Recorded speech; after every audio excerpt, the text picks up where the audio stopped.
ಕುಂಭಮೇಳದಲ್ಲಿ ಪಾಲ್ಗೊಂಡ ನರೇಂದ್ರ ಮೋದಿ ತ್ರಿವೇಣಿ ಸಂಗಮದ ಪವಿತ್ರ ನೀರಿನಲ್ಲಿ ಮಿಂದೆದ್ದಿದ್ದಾರೆ. ಯೋಗಿ ಆದಿತ್ಯನಾಥ್ ಪ್ರಧಾನಿ ಮೋದಿಯವರೊಂದಿಗೆ ಹಾಜರಿದ್ದರು. ಕೇಂದ್ರ ಸಚಿವ ಕಿರಣ್ ರಿಜಿಜು, ಯುಪಿ ಮಾಜಿ ಸಿಎಂ ಅಖಿಲೇಶ್ ಯಾದವ್ ಸೇರಿದಂತೆ ಹಲವು ನಾಯಕರು ಕೂಡ ಪವಿತ್ರ ಸ್ನಾನ ಮಾಡಿದ್ದಾರೆ. ಶಾಲಾ ಬಸ್ ಪಲ್ಟಿಯಾದ ಪರಿಣಾಮ ಚಕ್ರಗಳ ಕೆಳಗೆ ಸಿಲುಕಿ ಬಾಲಕಿಯೊಬ್ಬಳು ಸಾವು.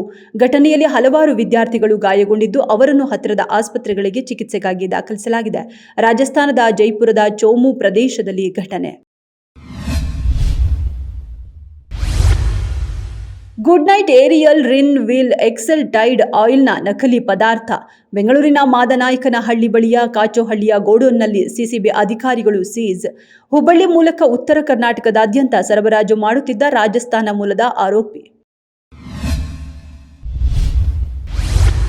ಮುಂಬೈ, ಗೋವಾದಲ್ಲಿ ಚಿತ್ರೀಕರಣ ನಡೆಸಿದ ಬಳಿಕ ಮತ್ತೆ ಬೆಂಗಳೂರಿನಲ್ಲಿ ಟಾಕ್ಸಿಕ್ ಚಿತ್ರೀಕರಣ ಭರದಿಂದ ನಡೆಯುತ್ತಿದೆ. ಸದ್ಯ ಬೆಂಗಳೂರಿನ HMT ಫ್ಯಾಕ್ಟರಿಯಲ್ಲಿ ನಡೆಯುತ್ತಿರುವ ಚಿತ್ರೀಕರಣಕ್ಕೆ ನಯನತಾರಾ, ಕಿಯಾರಾ, ತಾರಾ ಸುತಾರಿಯಾ, ಹುಮಾ ಕುರೇಶಿ ಭಾಗಿಯಾಗಿದ್ದಾರೆ ಎನ್ನಲಾಗಿದೆ. ಮಲಯಾಳಂ ನಿರ್ದೇಶಕಿ ಗೀತು ಮೋಹನ್ ದಾಸ್ ಆಕ್ಷನ್ ಕಟ್ ಹೇಳ್ತಿದ್ದಾರೆ.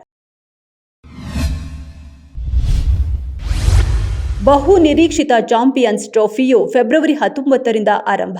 ಟೂರ್ನಿಯ ಹೈ ವೋಲ್ಟೇಜ್ ಪಂದ್ಯ ಭಾರತ ಮತ್ತು ಪಾಕಿಸ್ತಾನ ನಡುವಣ ಕದನವನ್ನ ವೀಕ್ಷಿಸಲು ಕ್ರಿಕೆಟ್ ಪ್ರೇಮಿಗಳು ಕಾತರದಿಂದ ಕಾಯುತ್ತಿದ್ದು, ಗ್ರ್ಯಾಂಡ್ ಲಾಂಚ್ ಟಿಕೆಟ್ ದರಗಳು 3 ಲಕ್ಷದ ಆಸುಪಾಸಿಗೆ ತಲುಪಿದೆ. ಅಂದರೆ ಭಾರತೀಯ ರೂಪಾಯಿ ಮೌಲ್ಯ 50,000 ರು.